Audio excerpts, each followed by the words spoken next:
આપણે Chanasma arts and college દ્વારા એક સરસ મજાનું વ્યસન મુક્તિનું નાટક અહીંયા રજૂ કરી રહ્યા છીએ.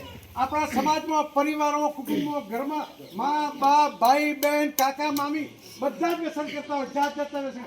જે માજુ હોય એ પણ કદાચ છીકડી સૂંઘતા હશે, બરાબર. ઘણા લોકો ટૂંકમાં બીડી પીતા હશે, દારૂ પીતા હશે. તો આ દરેકને વ્યસન મુક્ત થવા માટે અમે બધા લોકો દૂર દૂરથી અહીંયા આવે છીએ. ત્યારે આપણે એક સરસ મજાનું એક નાટક રજૂ કરી રહ્યા છે.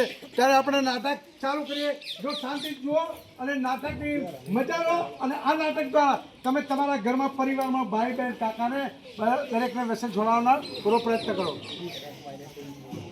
તો કાકા તાનસન ને સિગરેટ આલો. પેલા કાલના પૈસા લાવો. તો હાલતું હાલ આલો. ના ઉધાર બંધ કરી દીધું છે. કાલના પૈસા લાવો. આ તો માથું બહુ ચડી છે યાર.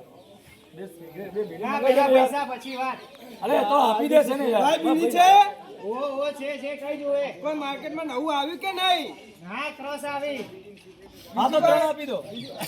3 આપી દઉં. 4 પણ અને પેલા બીજી પૈસા. કોઈ ના, એ સિવાય તો ઘણી બધી છે, પણ તમે શું જોવો છો બોલો. કનેક્ટ છે કનેક્ટ હા, છે આ એડવાન્સ આપું, કનેક્ટ આપું. કનેક્ટ આપો કનેક્ટ આપજો, કનેક્ટ કનેક્ટ. ક્લોઝ 1 2 3 કાલ આપી દેજો.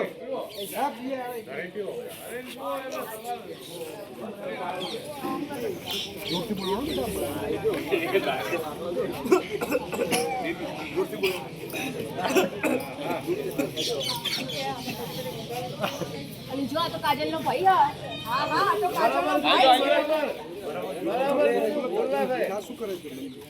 કાજલ તારો ભાઈ તો લુખ્ખો છે. કેવી ગામની વચ્ચે સિગરેટો અને બીડીઓ પીવે છે. એની હિંમત તો જો. અને એને એટલી પણ બીક નથી લાગતી કે મારા મા બાપનું શું થશે અને મારા મા બાપની ઇજ્જતનું શું અને પોતાની જે હેલ્થનું બી શું. તારો ભાઈ લુખ્ખો છે, તને પણ ના બોલાવાય. આ મારી ફ્રેન્ડો શું કહે છે? તને શરમ નથી આવતી? આખા ગામ વચ્ચે અમે એને જોયો છે. સાચું બોલ. સિગરેટ પીતો હતો એ અને બીડી. મમ્મીને કહેવા જેવું હાલે. જુઠ્ઠું બોલો. મમ્મીને કહી દઉં હાલે.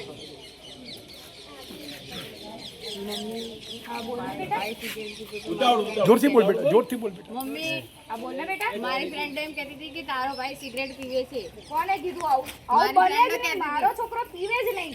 મારી ફ્રેન્ડો કહેતી હતી.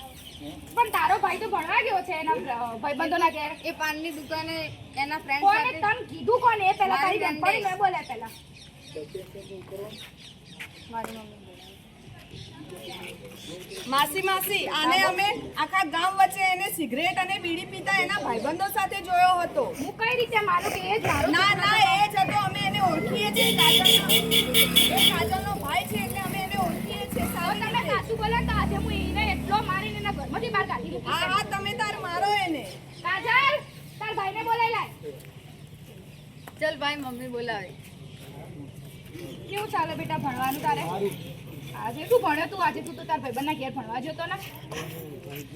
ગણિત તું ભણે તો મને તો એવા સમાચાર મળ્યા તો આમ તમારો છોકરો બીડી પીવે ને આમ મા બાપનું નામ રોશન કરે છે. મમ્મી બાપો ભરોસો ને હું પીવું કોઈ તમને લાગે ખરી? પણ મને હવે તું સાચું બોલી જા. હું તને કશું નહીં કરું, બાકી સાચું બોલી જા. ભાઈબંધો ખાલી એક છે. બોલ સાચું બોલ. ભાઈબંધ સાથે ખાલી એક. સાચું બોલ. બોલ આજ તો હે ને આજ તું હે તારા બાપા જોડે તને લઈ જઉં ને આજ તો તારું ભણવાનું બંધ બધું.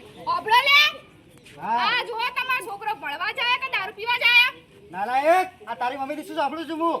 તને મેં ભણવા મૂક્યો હતો કે તારા ભાઈબંધ સાથે વ્યસન કરવા મૂક્યો હતો? મારા ગામમાં શું ઇજ્જત રહ્યા છે? નાલાયક, શું કરી ત્યાં? શું કરી ત્યાં? તને ભણવા મૂક્યો હતો મેં? બોલ. આપણી પેઢીમાં કોઈ પણ આજ સુધી તમાકુ કોઈ વ્યસન કરી નથી. તને ખબર છે હોસ્પિટલનો ખર્ચો કેટલો બધો આવે છે? ખબર છે તને તારા જીવનનું શું થશે? આવા કામ કરો તને મૂકું છું હું ગામમાં. ભણવાનું બંધ કરી લે ને મોકલી દો હોસ્ટેલમાં. હોસ્ટેલ નહીં જવું. તો હવે હોસ્ટેલમાં જ જવાનો હવે. હવે એને તમે હે ને આ સાહેબ આયા નરેશભાઈ વ્યસન મુક્તિ મળે એના પાસે લઈ જાઓ એટલે વ્યસન મુક્તિ. હા, ચાલો આપણે આપણા ગામમાં કુલગીર ગામમાં નરેશભાઈ પટેલ સાહેબ આવે છે, જે વ્યસન મુક્તિનું અભિયાન ચલાવે છે. તે આને જરૂરથી પાઠ ભણાવશે અને સમજાવશે કે વ્યસન કરવાથી શું શું નુકસાન થાય છે. ચાલો એને લઈ જઈએ. મિત્ર તમને આજે એક સરસ સંદેશ આપવા આવ્યા છીએ. કોલેજના બોલે પાન પાર્લર ઉપર જઈ બીડી સિગારેટ તમાકુ જે સેવન કરો છો એનાથી ફાયદો શું થાય? કોઈ કહેશે, ગામવાળા બી કહેશે હો. તમાકુ, બીડી, કોઈ એમ કહે કે ફાયદો થતો ગુટખા, હોય તો તમાકુ, બીડીથી અમે પણ ચાલુ ફાયદો કરીએ. થાય છે, હું પીવું છું, તો આપણે એમને અહીંયા 1000નું ઇનામ આપીશું. કોઈ કહેશે હે ફાયદો થાય? ફાયદો થાય કાકા? હે સાહેબ, પેલી વાત પાછળ છે, કોઈ કહેશે ફાયદો થાય? બેન, ફાયદો થાય? નુકસાન હું ગણાવું. હવે તમે સાંભળજો, નુકસાન હું ગણાવું. હે બીડી પીવાથી કેટલું નુકસાન થાય, ગુટખા ખાવાથી કેટલું નુકસાન થાય. જુદા જુદા 5 રૂપિયા, 10 રૂપિયા, 25 રૂપિયાનો ખર્ચો થાય.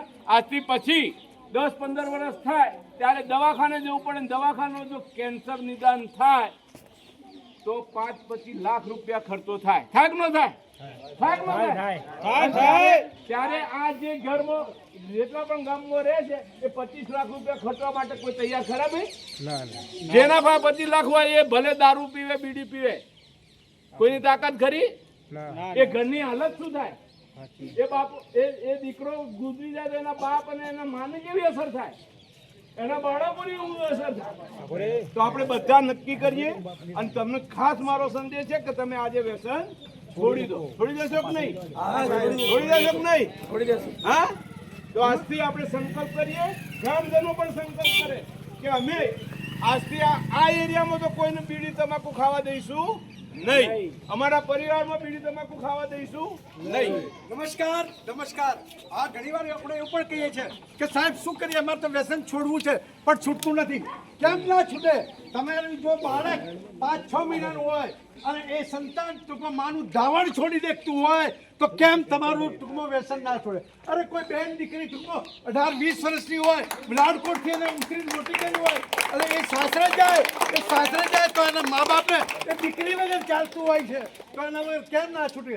અરે સાહેબ, જ્યારે ટૂંકમાં કોરોના જેવો ભયંકર રોગ હતો ત્યારે તમે જુઓ છો કે નાના દીકરા, પોતાના ભાઈ, પોતાના મા બાપ બધા ગુજરી ગયા. એમના વગર જો ચાલતું હોય તો ધિક્કારથી તમે વ્યસન ચાલુ ન કરો તો એના પણ વ્યસન વગર તમે છોડી શકો છો. અરે બેન દીકરીઓ, મારી ખાસ નંબર વિનંતી કે જ્યારે આપણામાં એક પ્રસંગ આવે છે. કયો પ્રસંગ? વરરાજા જ્યારે ઘરે પરણીને આવે ને ત્યારે આપણે બારણું બંધ કરીએ છીએ. એ બારણું બંધ કરીએ ત્યારે શું કરીએ છીએ? આપણે ભાઈ પાસે શું માગીએ છીએ? પૈસા માગીએ છીએ.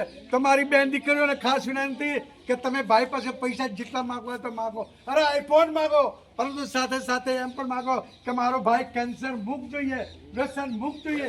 તો મારી બેન દીકરીઓને નમ્ર વિનંતી કે ભાઈ પાસે તમે આવું માગો.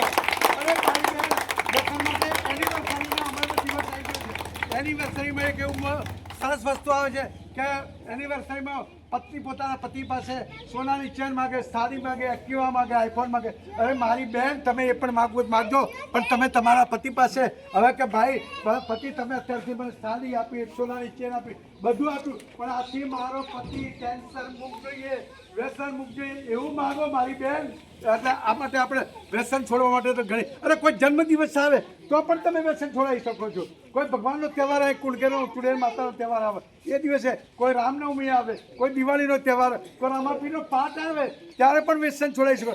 વ્યસન છોડવા માટે આપણી પાસે ઘણા બધા ટૂંકમાં કારણો છે, પણ વ્યસન છોડો. કુળગેરની તમામ જનતાને મારી નમ્ર વિનંતી કે આજથી તમે વ્યસન છોડવાનો પ્રયત્ન કરો. આભાર.